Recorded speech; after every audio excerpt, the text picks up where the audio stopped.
My family used my pregnant sister's triplets to force me into a $789K house. They announced it in front of 36 people after I had already said no. For years, I paid their mortgage, their roof, and the kitchen she picked out. I didn't argue. Thanksgiving, I opened the deed. And my mother lowered the glass. My name is James. I'm 28, I stream for a living, and I'm the second child of a family that only ever needed one. For most of my childhood, that one was Megan, 2 years older, golden, photographed, framed. My parents framed her senior portrait. They framed her dance recital ribbons. My ninth-grade school photo lived in a kitchen drawer next to the takeout menus until I moved out and threw it away myself. When I was 9, I asked my mom why Megan got the bigger room. She said, "James, in a family like ours, somebody has to be flexible." A year later, when there was only one new bike for 2 kids, she said, "James, somebody has to be invisible." By the time I was 11, I'd stopped asking. By 18, be flexible, be invisible, wasn't advice anymore. It was my job description. I slept on a twin bed in the smaller bedroom until I was 16. On my 15th birthday, my mother took a Best Buy gift card I'd been saving for half a year and handed it to Megan's boyfriend. Her words, "He's been so good to your sister, and he doesn't have much family." I didn't argue. Flexible. Invisible. I didn't get out by inheritance, and nobody paid for college. I got out by streaming. By 24, I was making enough to move into my own condo. By 26, I had real money, the kind that scared my parents more than it impressed them. In the same month my dad lost his sales job at the dealership, my mother called me crying about the mortgage. "Just for a few months," she said. A few months turned into a year. A year turned into 38 months. When the bank started flagging late fees from before I'd stepped in, my accountant told me the cleanest fix was a refinance in my name. I signed the deed in a strip mall lawyer's office on a Wednesday afternoon. My father called it a tax thing. My mother called it your contribution. Nobody called it what it was. In the 3 years that followed, I paid $187,000 in mortgage payments and another $43,000 in repairs, the HVAC that died one March, the roof that leaked the next July, and the kitchen Megan demanded redone for her baby shower last spring. They never asked whose name was on the deed. They never thought to. The call came on a Tuesday in early October, 8 o'clock in the morning, before I'd even finished my coffee. "James," my mother said, "are you sitting down?" I wasn't.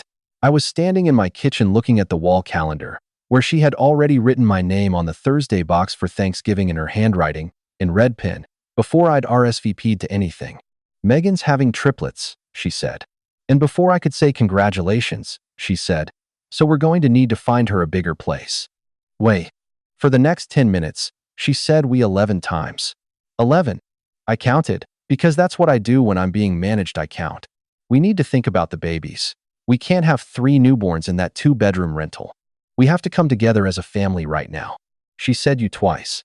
Both times it was about money. "You're in a position to help, James." That was the first one. "You can swing this for your sister." That was the second one. My mother wasn't calling to share news. She was calling to file an invoice. I kept my voice flat. I'm 28 years old. I've been managed by this woman my entire life, and I've learned that the second your voice changes, hers changes too, louder, wetter, more religious. So I stayed at room temperature. "Mom," I said, "I'm not buying anyone a house."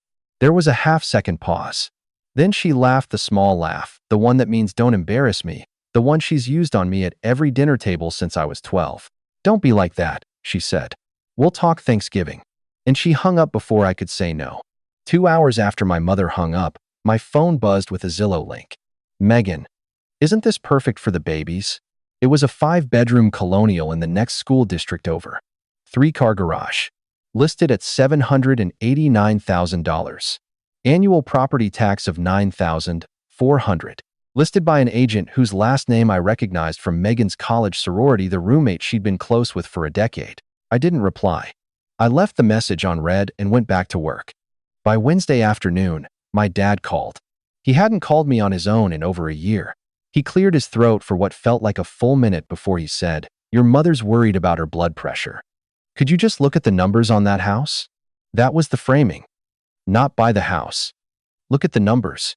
Like I was being asked a favor for opening a spreadsheet, not for signing my name on $750,000 of someone else's debt.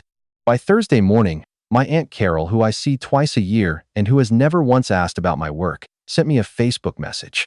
3 paragraphs about blessings and about how family takes care of family and about how proud my grandmother would have been if she were still with us. My grandmother died when I was 19. Carol hadn't mentioned her to me in 9 years. She mentioned her now because she needed leverage. By Thursday night, the price tag was no longer the discussion. The discussion was when I still hadn't said yes to anything. That was the moment Megan posted the story. It was 11:42 on a Friday night when one of my stream moderators messaged me a screenshot. Megan was standing in the foyer of the $789,000 house, the Colonial, the one I had not agreed to buy, the one I had never set foot in, and she had filmed a 15-second Instagram story. She panned across the hardwood. She panned across the staircase. She put her hand on her belly and smiled at the camera and said, "House hunting for the babies. So grateful for family who shows up." The caption, blessed beyond words. The story had been seen by 14,000 people. By morning, 3 different people had messaged me to congratulate me. One was a vendor I'd worked with for 2 years. One was a guy I'd gone to high school with and hadn't spoken to since prom. One was the woman who cuts my hair. She hadn't tagged me. She hadn't needed to. Half my hometown follows her. The other half follows me. Between the two, the news traveled in under 12 hours. James is buying his sister a house. I sat at my desk and looked at the screenshot. 11:42 p.m. 15 seconds of footage. 14,000 viewers. A caption that managed to thank me without using my name. She had already moved in her head. She had already put my name on a mortgage in front of half the people I grew up with. And she had done it 3 days before Thanksgiving, when she knew I'd be sitting at my mother's table with no exit. I closed the laptop. I didn't text her. I didn't text my mother. I didn't post a correction. I went to bed thinking about the deed in my filing cabinet. The group chat went off at 9:18 the next night. My mother started it.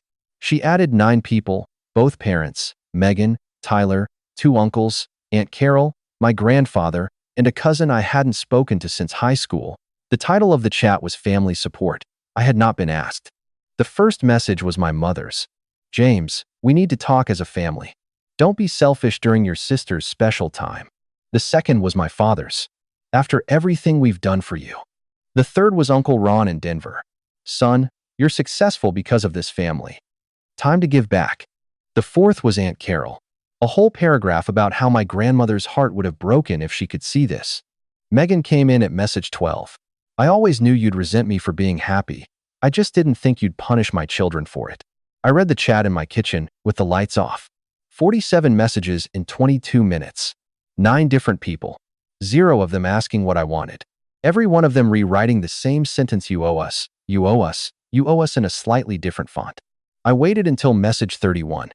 Then I typed one line. "I'm not your bank." For 14 seconds, the chat was silent. Then my mother sent a voice note. I didn't open it. I knew the sound of her crying without needing to press play. I'd been hearing it through doors since I was 9 years old. The last message before I muted the thread was hers. 3 words, no punctuation, no emoji. "You owe us." I stared at it for a long time. Then I closed the phone and called the only person I could think of who counted things for a living. Priya was my accountant before she was my friend. She still bills me, but she also picks up at 10 on a Saturday morning when I tell her I need an hour at a coffee shop and I'll buy. We met at a place 2 blocks from her apartment. It was raining. She came in with a sleeve of papers under her coat and a laptop in a canvas bag. And she didn't even take her jacket off before she said, "I pulled what I could." "You're not going to like it." I asked her to walk me through it. She turned the laptop. Tyler, Megan's fiance, had $34,000 in credit card debt spread across 4 cards. 2 were maxed. 1 was in collections. Megan hadn't worked full-time in 2 years. The last 1,099 inches, the file was from a wellness brand that paid her in product. Their combined credit score, based on the soft pull Priya was allowed to do, was 588. Their most recent mortgage pre-approval dated September 12th. The same week the pregnancy was confirmed was for $310,000 with 20% down they didn't have. I looked at the dates.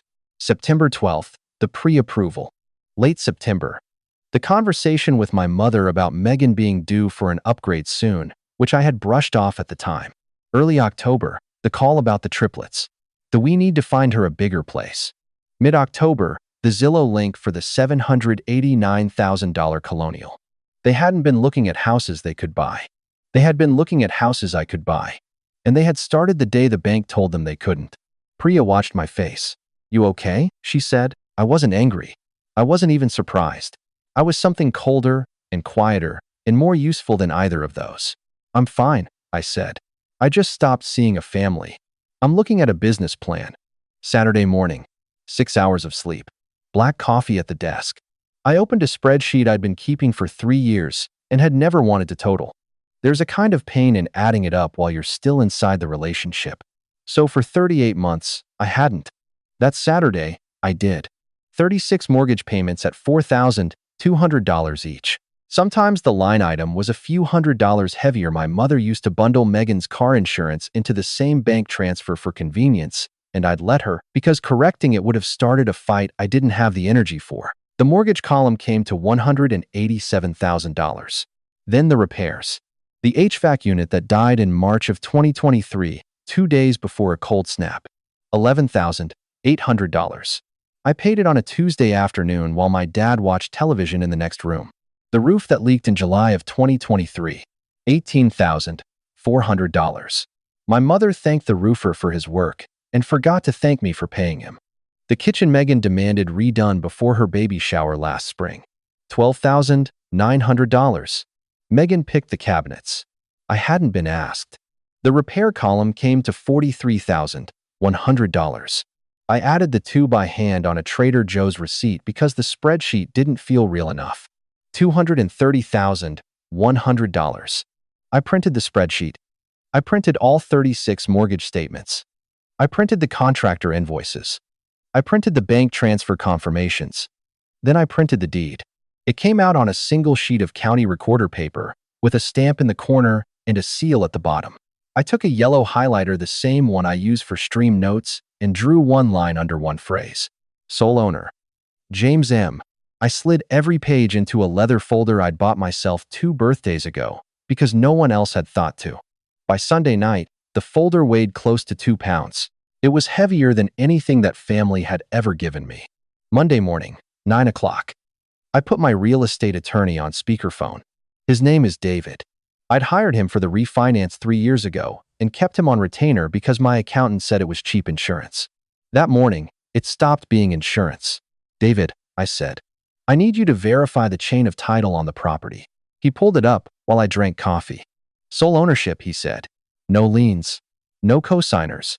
No rights of survivorship granted to any family member. 38 months of clean title. Refinance fully closed. In whose name? Yours alone." I let the silence sit. David had been my attorney for 3 years. He'd never met my mother. He didn't know what I was about to ask, and he didn't need to. "What's the occupancy status?" I said. He paused. I could hear him scroll. "There's no lease in the file," he said. "No tenancy agreement. No co-tenancy. From a legal standpoint, your parents are month-to-month occupants at sufferance. You can give them 30 days written notice anytime you want. That's it. That's the whole conversation." I wrote it down on the same Trader Joe's receipt. Month-to-month occupants at sufferance. 38 months of mortgage payments. One name on the title. Mine. For 3 years, my parents had thought they owned the house I'd been paying for. The deed disagreed. Before I let him go, I asked one more thing. If I sold it, how long would they have to leave? 30 days from the date the notice is served, he said. That's the law. There was a small pause. Then David, who had been doing this for 30 years and had probably done it for someone in my position before, said one more thing. They live there because you let them. That's the only reason. I thanked him. I hung up. The leather folder sat on my desk, and the phone next to it had been ringing all morning from the family group chat I had muted. He let it ring. Priya called me that afternoon while I was still looking at the folder. "James," she said, "I want you to do something. Sit down with a piece of paper and write what the next 10 years of your life look like if you say yes to this house." Once. I'd been her client long enough to know she wasn't asking. She was prescribing. I did it that night. Same Trader Joe's receipt, backside blank. If I co-signed the $789,000 colonial, I'd be on the hook for about $4,800 a month mortgage, taxes, insurance, times 12. Times 10 years, $576,000, before a single repair, before a single emergency, before Megan asked for one more thing. Then I started listing the asks I already knew would come. Triplet private school in 5 years. Triplet braces in 8. A second car when Megan's lease was up. Tyler's business idea he'd been hinting about since their engagement party. The next bigger house, when triplets became teenagers and the colonial wasn't enough anymore. A wedding I'd probably be expected to host. Funerals down the road. The number kept climbing. I stopped tallying at 1,100,000. I could have kept going. And next to the money, I wrote the other column. 10 more years of be flexible, be invisible. 10 more years of being a wallet with a Christmas card stapled to it. 10 more years of group chats that called me selfish for breathing. The price of being invisible one more year was about $110,000. I was done. 8 days before Thanksgiving, I met a cash buyer in a glass-walled office downtown. His name was Daniel. He flipped houses. My attorney David had brought us together on a Wednesday afternoon, and by Wednesday evening Daniel had walked the property, run his comps, and made an offer. $580,000. Cash. No contingencies. 14-day close. It was below market. I knew it. He knew I knew it. I took it anyway, because what I was buying with the discount wasn't money, it was speed. We sat across one long table with nothing on it but 2 stacks of paper and a single Bic pen. The pen wasn't ceremonial. It was the one the receptionist had handed me on the way in. I signed the bill of sale first.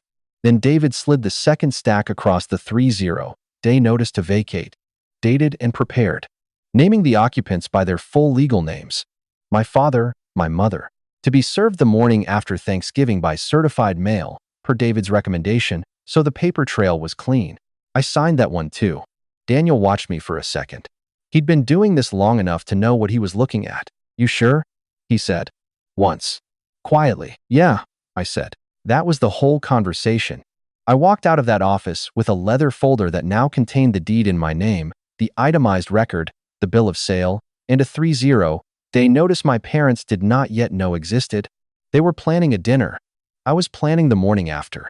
8 days later, my mother would set a turkey on a cream tablecloth in front of 36 people, and the house she was serving it in would already belong to somebody else. Thanksgiving Thursday. 2 in the afternoon. 36 cars, give or take, between the driveway and the curb. The pastor's car was on the lawn. I walked in with the leather folder under my arm. My mother kissed my cheek the way she always does, quick, performative, one eye on the room. Behave today, she said. Not a warning. En instruction. The seating chart on my plate had me at table 3, by the bathroom door, between a 6-year-old and a folding chair.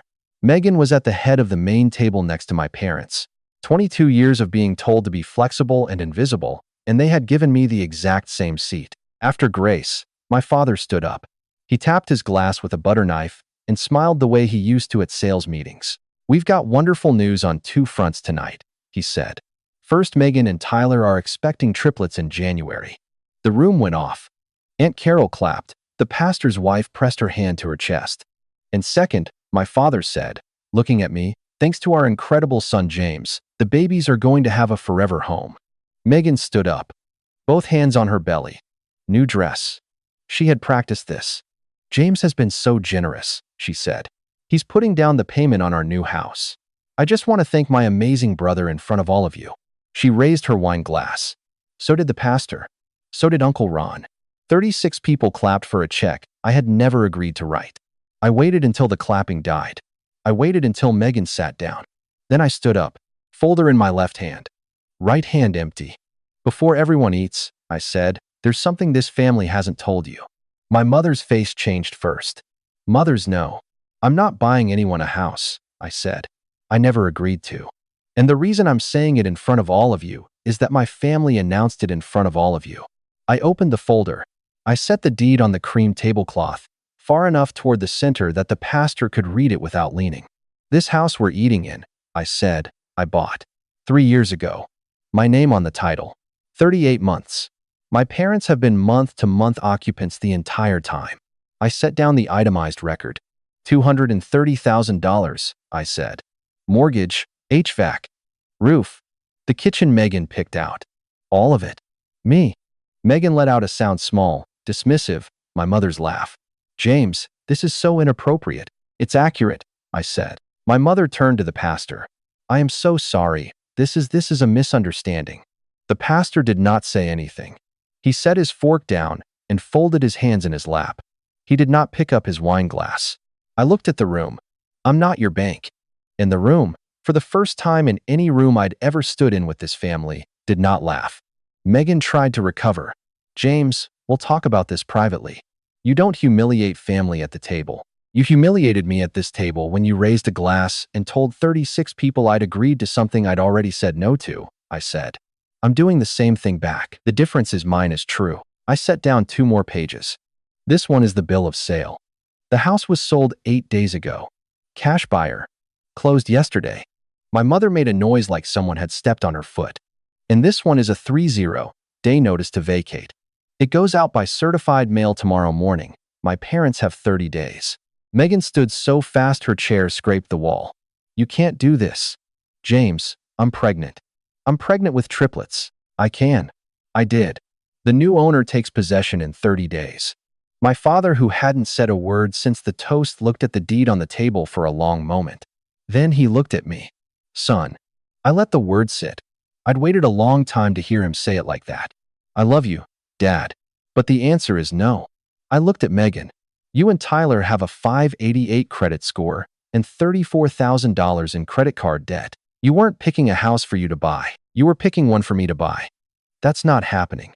I looked at the rest of the room. For 22 years, I was told to be flexible and invisible. I was told it was love. It wasn't. It was an arrangement. And I'm done with it. I paused. This isn't revenge. This is reality. Aunt Carol opened her mouth and closed it. Uncle Ron put down his glass. Then my aunt from Denver, the one who had flown in that morning and had not said a word during grace, stood up. James, I'm proud of you. This should have happened a long time ago. 2 of the church couples nodded. One of the wives quietly said, Amen. The pastor finally spoke. Marie, I think this is a family conversation. We'll step outside. He stood up. His wife stood up. The church couples stood up. For the first time in 22 years, the room was not on Megan's side. It was on mine. 31 days later, my parents moved into a 2-bedroom rental 15 miles away. My father went back to part-time work at a different dealership. My mother stopped calling for a week. Then one text. 3 words. I hope you're happy. I didn't reply. Megan and Tyler moved in with Tyler's mother in the next county over. Megan unfollowed me on Instagram before the moving truck pulled away. My aunt from Denver, the one who had stood up at the table, sent me a long email a week later. It ended with one line I read twice and saved in a folder. This should have happened a long time ago. And I'm sorry I didn't say something sooner. I closed on a condo of my own that same week. 2 bedrooms. One for me, one for my office. No guest room. The new key sat on my counter for a night before I put it on my ring, and I didn't make a second copy for anyone. 3 weeks after I moved in, my mother texted again. 6 paragraphs. The landlord wanted first and last month's rent before they could renew, and she was hoping I could help just this once, she wrote. For your father's sake. I read it twice. Then I typed back 3 words. I'm not your bank. She didn't write back. They taught me to be flexible and invisible. I'm done being either.